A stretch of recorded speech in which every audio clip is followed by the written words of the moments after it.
नमस्ते, आप सभी का मेरे चैनल पर स्वागत है। 12 ज्योतिर्लिंगों की पौराणिक कथाओं में आज हम जानेंगे 11वें ज्योतिर्लिंग के बारे में, जो कि है श्री रामेश्वर। इस ज्योतिर्लिंग की स्थापना मर्यादा पुरुषोत्तम भगवान श्री रामचंद्र जी ने किया था। स्कंद पुराण में इसकी महिमा विस्तार से वर्णित है।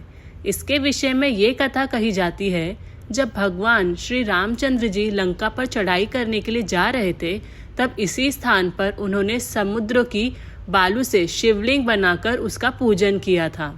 ऐसा भी कहा जाता है कि इस स्थान पर ठहरकर भगवान राम जल पी रहे थे कि आकाशवाणी हुई कि मेरी पूजा किए बिना ही जल पीते हो।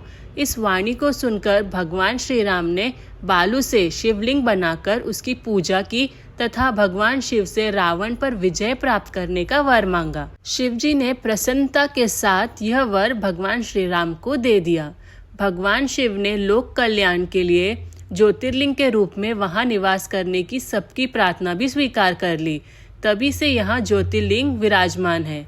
इस ज्योतिर्लिंग के विषय में एक दूसरी कथा इस प्रकार कही जाती है, जब भगवान श्री राम रावण का वध करके लौट रहे थे, तब उन्होंने अपना पहला पड़ाव समुद्र के उस पार गंधमादन पर्वत पर डाला था। वहां बहुत से ऋषि और मुनिगण भगवान श्री राम दर्शन के लिए उनके पास आए। उन सभी का आदर सत्कार करते हुए भगवान राम ने उनसे कहा कि पुलस्त्य के वंशज रावण का धव करने के कारण मुझ पे ब्राह्मण हत्या का पाप लग गया है। आप लोग मुझे इससे निर्वृत्ति का कोई उपाय बताइए। ये बात सुनकर वहां उपस्थित सारे ऋषि मुनियों ने एक स्वर से कहा कि आप यहाँ शिवलिंग की स्थापना कीजिए, इससे आप ब्राह्मण हत्या के पाप से छुटकारा पा जाएंगे।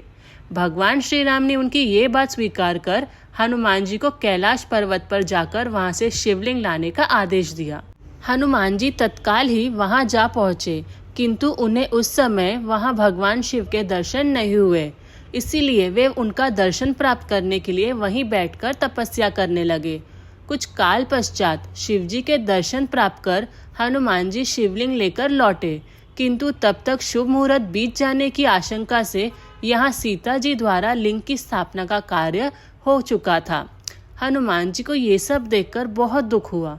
उन्होंने अपनी व्यथा भगवान श्री राम से कह सुनाई। भगवान ने पहले ही लिंग स्थापित किए जाने का कारण हनुमान जी को बताते हुए कहा कि यदि तुम चाहो तो इस लिंग को यहाँ से उखाड़कर हटा दो। हनुमान जी अत्यंत प्रसन्न होकर उस लिंग को उखाड़ने लगे, किंतु बहुत प्रयत्न करने पे भी वह टस से मस नहीं हुआ। अंत में उन्होंने इस शिवलिंग को अपनी पूंछ में लपेटकर उखाड़ने का प्रयत्न किया, फिर भी वो ज्यों का त्यों अडिग बना रहा। उल्टे हनुमान जी ही धक्का खाकर एक कोस दूर मूर्छित होकर गिर पड़े। उनके शरीर से रक्त बहने लगा। यह देखकर सभी लोग अत्यंत व्याकुल हो उठे। माता सीता जी पुत्र से भी प्यारे अपने हनुमान के शरीर पर हाथ फेरती हुई विलाप करने लगी। मूर्छा दूर होने पर हनुमान जी ने भगवान श्री राम को परम ब्रह्मा के रूप में सामने देखा। भगवान ने उन्हें शंकर जी की महिमा बताकर उनका प्रबोध किया। हनुमान जी द्वारा लाए गए लिंग की स्थापना भी वहीं पास में करा दी। तो ये थी 11वें ज्योतिर्लिंग की कथा। अगर आपको ये कथा अच्छी लगी हो तो प्लीज़ मेरे चैनल को सब्सक्राइब करें। Thank you. राधे राधे।